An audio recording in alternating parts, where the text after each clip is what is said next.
Assalamualaikum, saya Samsai binti Mamani bernombor kad matrik C19A0725. Saya telah menjalani latihan industri di Arkib Negara Malaysia Negeri Melaka selama 14 minggu. Saya akan menerangkan sedikit sebanyak maklumat berkenaan ANM Negeri Melaka. ANM Negeri Melaka merupakan sebuah jabatan yang memberikan khidmat nasihat berkenaan dengan pelupusan rekod-rekod kerajaan. Selain itu juga, ANM Negeri Melaka merupakan tempat yang menyimpan naskah, rekod umum dan dokumen-dokumen bersejarah bagi sesebuah negara. Tugas yang dilakukan oleh pelajar pada minggu pertama dan kedua ialah pendaftaran rekod bukan fail dan jenis fail dalam sistem Computerized Archival System and Service iaitu COMPAS yang ditubuhkan pada tahun 1957, di mana COMPAS ini membolehkan Jabatan Arkib Negara Malaysia untuk memudahkan dan mempertekadkan proses pemindahan rekod.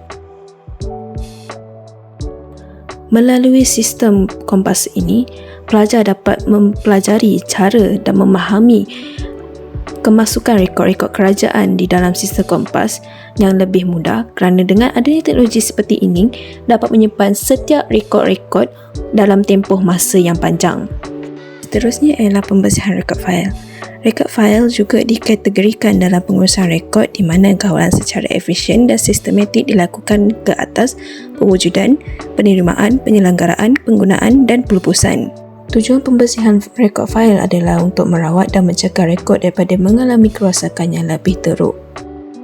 Pendaftaran di dalam sistem DDMS ataupun Digital Document Management System yang merupakan salah satu bentuk teknologi digunakan dalam pengurusan rekod-rekod rahsia dan urusan rasmi kerajaan bagi keseluruhan kitaran hayat dokumen iaitu dalam proses pewujudan, penawanan, penyimpanan, penyelenggaraan, pengedaran dan pelupusan rekod secara sistematik.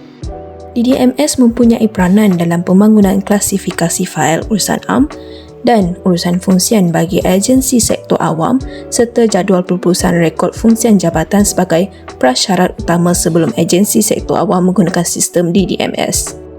Tugasan seterusnya ialah penjelidan buku. Proses penjelidan buku merupakan satu proses pemeliharaan di mana setiap jilid buku yang rosak dibaik pulih maupun diperbaharui dengan menghasilkan jilid buku sama ada dalam bentuk manual atau menggunakan mesin. Semasa proses penjelidan buku dilakukan, pegawai pemeliharaan akan melakukan pemeriksaan terhadap bahan atau data bagi mengelakkan ia rosak semasa proses penjelidan dijalankan. Sepanjang tempoh proses penjelidan buku dilakukan, ia perlu dibuat dengan penuh tertib dan teliti bagi mengelakkan kesalahan semasa proses penjelidan buku dijalankan. Proses pembuatan penjelidan buku dapat dilihat melalui gambar-gambar yang disertakan di dalam video ini. Proses tinta merupakan proses terakhir selepas penjelidan buku dilakukan. Ini adalah untuk menamakan buku ataupun melabelkan buku tersebut.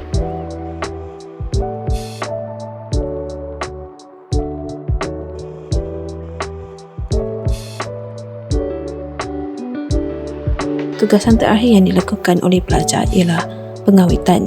Setiap bahan yang berada di dalam jagaan dan simpanan di Jabatan Arkib akan memastikan keaslian bahan masih dalam keadaan terpelihara.